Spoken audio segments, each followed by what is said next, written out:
Okay, here on example number one, we were asked to try and identify the amplitude and period from a graph. So the amplitude, once again, is going to be half the distance from the top to the bottom.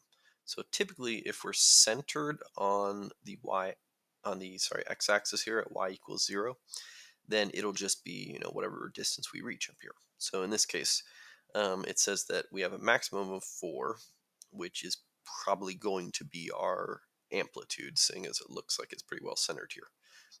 Let's just look at a few more details. It says the maximum is 4, the minimum is also 4. So the difference between those is 8. Cut that difference in half, and you have 4. Okay, so the amplitude is 4. It says the midline is at y equals 0. The pattern in the graph repeats every pi radians. Therefore, the period is pi.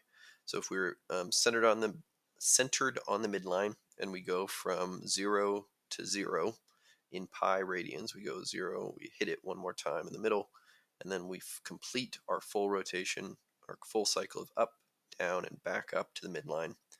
We complete that in pi radians. So that is our period. Our period is pi radians. It's whatever the distance is on the x-axis between any location and that same location one cycle ahead.